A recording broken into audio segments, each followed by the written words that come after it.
আমাকে ভুলিয়ে দেওয়ার জন্য তাকে তাবিজ করা হয়েছিল। এত সস্তা ছিল না আমার ভালোবাসা। এই গল্পটা পাঠিয়েছে কলকাতার বসিরহাট থেকে মাহির আমান নামের একজন। আমি যখন ছোট ছিলাম তখন আব্বু আর আম্মুর মধ্যে ঝগড়া হয়েছিল, তাই আম্মু ডিভোর্স নিয়ে চলে যায়। তখন থেকে শুরু হয়েছিল আমার জীবনে নতুন কষ্টের অধ্যায়। তারপর থেকে আব্বু আর বড় ভাই আমাকে অনেক আদর যত্ন করে বড় করেছে। কষ্ট কি জিনিস সেটা বুঝতে দেয়নি। সালটা ছিল 2023 সাল। আমি তখন নতুন ক্লাস 10-এ উঠেছি। তখন আমি বাড়িতেই থাকতাম একা, আর বড় চাচাদের বাড়িতে খেতাম। আব্বু আর বড় ভাই থাকতো মুম্বাই। আমি বাড়িতে থেকে পড়াশোনা করতাম, আর পড়াশোনার পাশাপাশি একটা কাজ করতাম একটা কাপড়ের দোকানে। একদিন দুপুরে একটা মেয়ে এসে বলল, ভাইয়া আমাকে একটা জামা দেখান। তারপর মেয়েটাকে আমি অনেকগুলো জামা দেখালাম। পরে একটা জামা মেয়েটার খুব পছন্দ হলো। তারপর মেয়েটা আমাকে জিজ্ঞেস করলো, ভাইয়া জামাটার দাম কত? আমি বললাম 1200 টাকা। মেয়েটা বলল, ভাইয়া আমার কাছে এত টাকা নেই এখন, আমি এখন কিছু দিয়ে যাচ্ছি, আর বাড়িতে গিয়ে আমি বাকিটা ফোন পে করে দিব। আমি মেয়েটাকে বিশ্বাস করে জামাটা দিয়ে দিলাম। তারপরে মেয়েটা চলে গেল। আমি কাজ সেরে বাড়ি চলে আসলাম। বাড়ি থেকে আমি পড়তে গেলাম। পড়া শেষ করে বাড়িতে আসার সময় একটা অচেনা নাম্বার থেকে SMS আসলো। SMS-এ লেখা ছিল, আসসালামু আলাইকুম, আপনার টাকা কোন নাম্বারে দিতে হবে বলেন। আমি সালামের উত্তর দিয়ে আমার ফোনপের নাম্বারটা পাঠিয়ে দিলাম। তারপর সে টাকাটা পাঠিয়ে দিল। মেয়েটার বাড়ি ছিল বঙ্গা সেগুনা নামক একটা গ্রামে, আর ওর নাম ছিল সুমিতা। ওর বয়স ছিল 15 বছর, ক্লাস 9-এ পড়তো। তখন থেকে আমাদের একটু একটু কথা হতো। সে আমার অনেক খেয়াল রাখতো, সবসময় আমাকে SMS করতো। আবার আমি কোনো মেয়ের দিকে তাকালে আমার উপর অনেক অভিমান করতো, আর আমার তার অভিমানগুলো ভাঙাতে ভালোই লাগতো। এভাবে আমাদের দিনগুলো ভালোই যাচ্ছিল। আমিও তাকে আস্তে আস্তে ভালোবেসে ফেলেছি, সেও আমাকে অনেক ভালোবেসে ফেলেছে, কিন্তু কেউ কাউকে বলতাম না। এমনভাবে কেটে গেল 5টা মাস। হঠাৎ করে একদিন সে আমাকে বলল, চলো আমরা দেখা করি। আমিও না করলাম না। দেখা করলাম একটা পার্কে।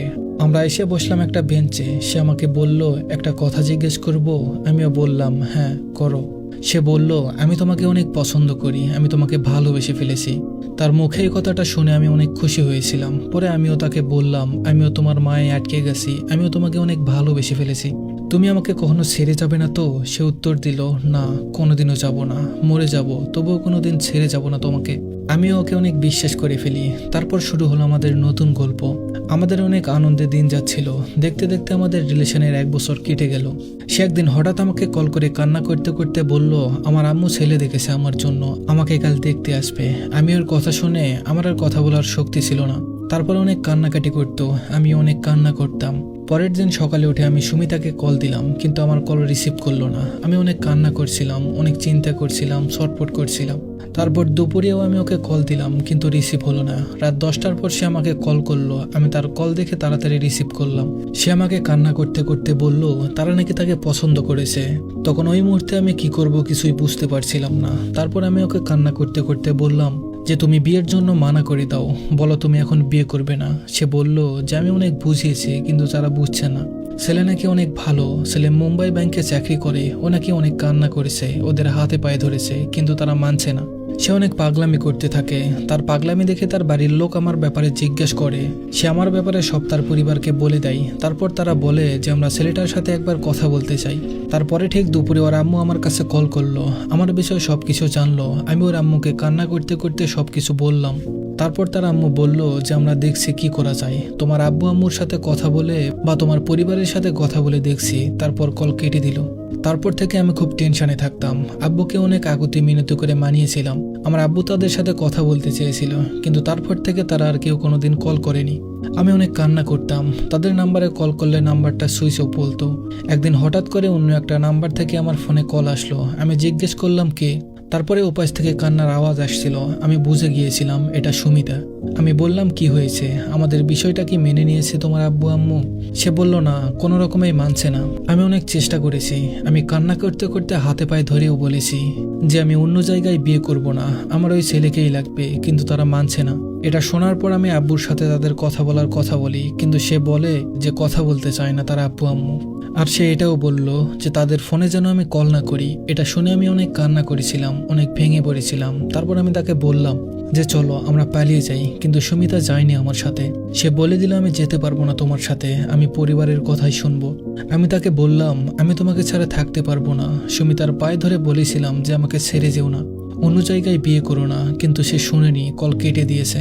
একটা মেয়ে হুট করে এতটা পাল্টে যেতে পারে আমি ভাবতেও পারিনি। যে মেয়েটা আমাকে ছাড়া একটুও থাকতে পারতো না, সেই মেয়ে হুট করে এতটা পাল্টে গেল। ও আমার সাথে কথা না বলেই থাকতো, বেশ হাসি খুশি থাকতো। এর সবকিছু আমি জানতে পেরেছি ওর এক বান্ধবীর কাছ থেকে। সুমিতা নাকি অনেক হাসি খুশি থাকতো, তার পরিবারের পছন্দেই বিয়ে করবে বলে দিয়েছে। এটা শোনার পর আমি পাগলের মতো হয়ে গিয়েছিলাম। আমি অনেক কান্না করতাম, ভেঙে পড়েছিলাম। একদিন হঠাৎ করে তার কাকিমা ফোন করে বলে যে কিছু গোপন কথা আছে।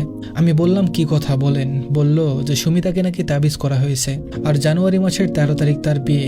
এটা শোনার পর আমি থমকে গিয়েছিলাম যে কি বলে, কেউ কি নিজের সন্তানকে তাবিজ করতে পারে? ওকে তাবিজ করে আমাকে ভুলিয়ে দেওয়া হয়েছে।